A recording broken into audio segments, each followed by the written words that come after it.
judge on Tuesday temporarily blocked part of the Trump administration's sweeping directive to pause federal loans, grants, and other financial assistance. In a Washington, D.C. federal court hearing, U.S. District Judge Lauren Ali Khan ordered the White House to not block funding to existing programs until February 3rd, a win for advocacy groups who said the policy would be devastating. President Donald Trump's White House ordered billions of dollars of federal grants and loans to be frozen, which could disrupt education and healthcare programs, disaster relief, and other initiatives. Earlier on Tuesday, a coalition of attorneys general announced they would sue Trump's pause of federal funding. 6 states, including New York, Massachusetts, and California, said the lawsuit was meant to preserve essential funding for Americans. Here's California's Rob Banter. We will not stand by while the president attempts to disrupt vital programs that feed our kids, provide medical care to our families, and support housing in our communities. We won't stand by while the president breaks the law and oversteps his authority as outlined in our Constitution, a Constitution he swore an oath to uphold just 1 week ago.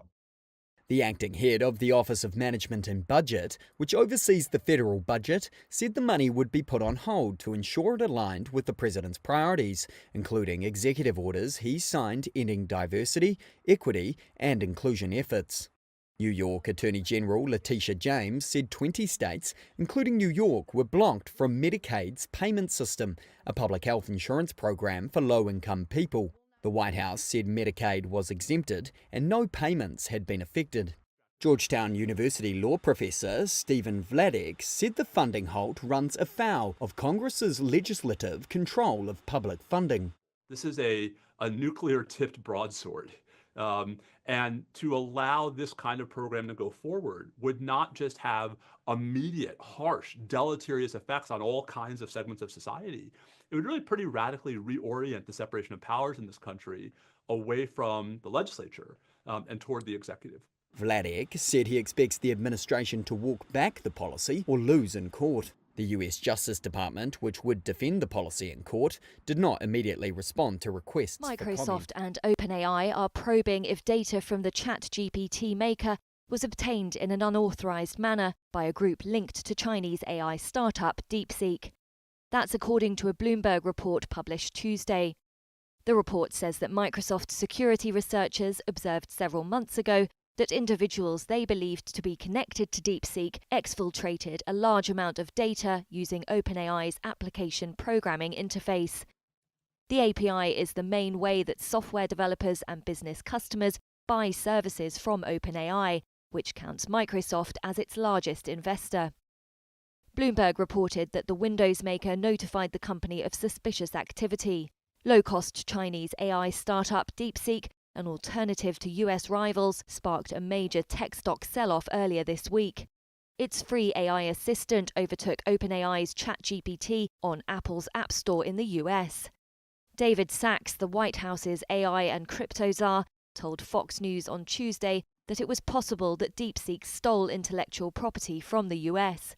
Asked for comment on the Bloomberg report, an OpenAI spokesperson echoed Sachs's comments without actually naming the Chinese firm. Microsoft declined to comment, while DeepSeek could not immediately be reached for comment. The return of supersonic air travel just might have come a step closer. There we are. XB-1 is supersonic, faster than the speed of sound. US startup Boom Supersonic sent its XB-1 jet through the sound barrier on Tuesday. It says the test flight over the Mojave Desert marked the first time any privately funded plane has hit the landmark speed. Legendary pilot Chuck Yeager was the first human to exceed the sound barrier back in 1947. Such speeds have since become routine for many military aircraft. But supersonic travel hasn't been on offer to airline passengers for some 2 decades. That is, since the Anglo-French Concorde was retired in 2003. Its success was limited by high operating costs that made tickets very expensive. Now Boom has plans to develop a successor. Dubbed Overture, it's meant to carry up to 80 passengers across the Atlantic in about 3.5 hours. That's roughly half the time taken by a regular jet. Company CEO Blake Scholl says regulations are now the main stumbling block.